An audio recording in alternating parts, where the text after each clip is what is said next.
Hello बच्चों, आज हम पढ़ेंगे वार्षिक वृत्ति पद्धति पर आधारित डेप्रिसिएशन में क्वेश्चन नंबर 26, जिसमें दिया गया है 1 अप्रैल 2013 को वंदना ट्रेडर्स ने एक भवन का पट्टा 10 लाख रुपए में 3 वर्ष के लिए प्राप्त किया।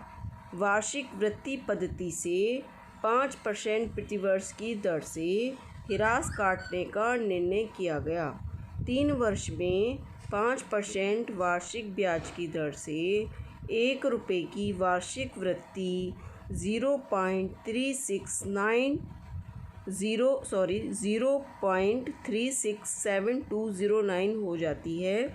3 वर्षों के लिए पट्टा खाता तैयार कीजिए। तो देखिए, मैंने जब आपको बताया था कि जो वार्षिक वृत्ति पद्धति का हम यूज़ करते हैं वो पट्टे के लिए यूज़ करते हैं। तो देखिए, इसमें पट्टा खाता ही बनवा रहा है, ठीक है।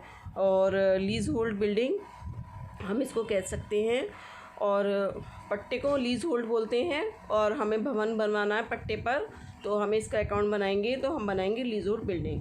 दूसरी देखिए, इसमें सारणी का मूल्य दे रखा है 0.367209। इसके माध्यम से हम क्या निकालते हैं, डेप्रिसिएशन की कैलकुलेशन करते हैं।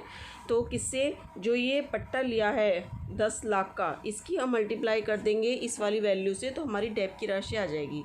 आप ध्यान रखना, डेप की राशि हर साल सेम रहेगी, और जो इंटरेस्ट की राशि है वो हर वर्ष चेंज होती जाएगी। पहले वर्ष तो ज़्यादा रहेगी और सेकेंड ईयर थर्ड ईयर कम हो जाएगी, ठीक है। क्योंकि वो कम इसलिए जाती है क्योंकि बैलेंसिंग फिगर पर निकलती है। तो चलिए अब हम इसका सॉल्यूशन देख लेते हैं। देखते हैं।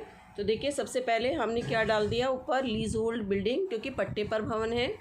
अब देखिए, हमने क्या किया, हमने मशीन भवन ख़रीदा था कितने का, 10 लाख का। तो हमने देखिए यहाँ पर 10 लाख रुपए डाल दिए, ये डल गए। और देखिए डेप्रिसिएशन कैसे निकलेगा, देखिए जो सारणी का मूल्य दे रखा है, क्या सारणी का मूल्य दे रखा है 0.367209। तो इस 10 लाख की देखिए सारणी का मूल्य दे रखा है 0.36 और 7209, ये सारणी का मूल्य दे रखा है। तो इससे हम क्या करते हैं, कैलकुलेट, इसकी हम मल्टीप्लाई किस में कर देंगे, इस वाली अमाउंट में, यानी 10 लाख में हम मल्टीप्लाई कर देंगे तो हमारी डेप्रिसिएशन की राशि आ जाएगी। तो हर वर्ष जैसे 3 साल का हमें पट्टा बनाना है तो हर वर्ष इसकी राशि सेम रहेगी। तो देखिए,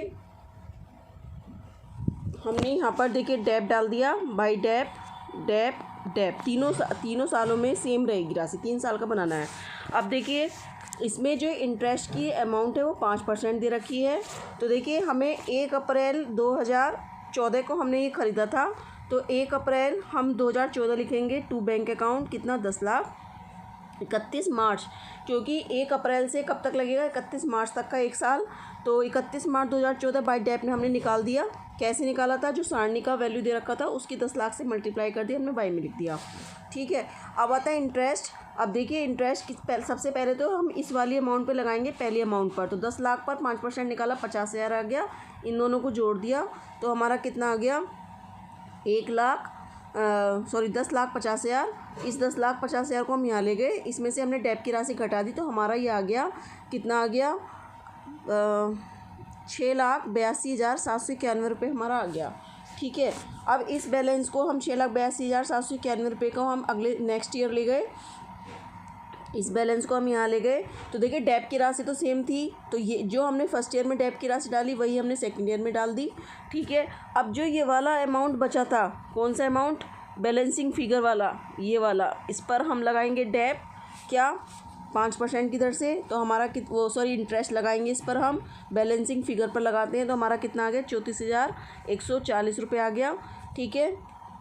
34,140, इन दोनों को जोड़ लिया, इसको यहाँ ले गए, इसमें से डेप की राशि घटा दी, तो हमारा आ गया कितना, 3,49,720 रुपये। 3,49,722 रुपये को हम यहाँ ले आए, ठीक है।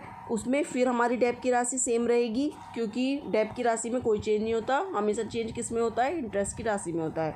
फिर हम इस पर 5% लगाएंगे, तो देखिए हमारा निकल के आएगा 17,486 रुपये 1 पैसा। अब चूँकि हम इसको केवल 90 पैसे का अंतर है, तो हम इसको 87 कर देंगे, हमारा ये क्वेश्चन सोल्व हो जाएगा, ठीक है।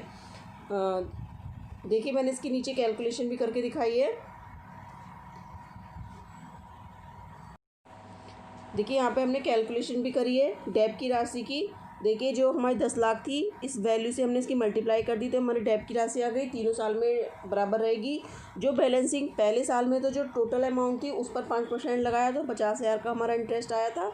सेकेंड ईयर में जो बैलेंसिंग फिगर बचा था, ठीक है, value of building plus interest और उसमें से डेब्ट की राशि घटा के जो हमारा बैलेंसिंग फिगर बचा था वो ये बचा था, ये 68,06,82,791 रुपये। इसका 5% हमने निकाला तो हमारा कितना आ गया, ये 34,140 हमने इंटरेस्ट लगा दिया था। फिर ऐसे थर्ड ईयर में जो हमारा बैलेंसिंग फिगर बची थी उसका हमने 5% लगा दिया तो हमारा कितना आ गया, 17,487 रुपये। ठीक है, ये 17,486 रुपये 10 पैसे कुछ करीब आएगा। तो हमने इसको राउंड फिगर में मतलब दोनों साइड इक्वल करने के लिए हमने इसको बढ़ा दिया, 87 कर दिया 86 का। ठीक है, तो देखिए क्वेश्चन बहुत ही ईजी था क्योंकि डेब्ट की राशि सेम दे रखी सेम आती है और जो डेब्ट निकालते हैं वो सारणी का वैल्यू दिया होता है, उससे हमें मल्टीप्लाई कर देना होता है। जितनी अमाउंट हमारी बिल्डिंग की या पट्टे की होती है उससे मल्टीप्लाई करके डेब्ट की राशि हमें कुल डालनी है। केवल हमें इंटरेस्ट की कैलकुलेशन करनी है जो भी बैलेंसिंग फिगर बचेगा। तो बहुत ही सिंपल क्वेश्चन था और सारे क्वेश्चन इसी मेथड से होंगे। और अगर आपको फिर भी कुछ बात समझ में नहीं आई हो तो प्लीज़ आप मुझे कमेंट करके पूछ सकते हैं। और यदि आपको मेरा चैनल अच्छा लगा हो तो प्लीज़ मेरे चैनल को सब्सक्राइब कीजिए, लाइक कीजिए और बेल आइकन का बटन ज़रूर प्रेस कीजिए ताकि आपको आने वाली अपडेट मिल सके। Thank you.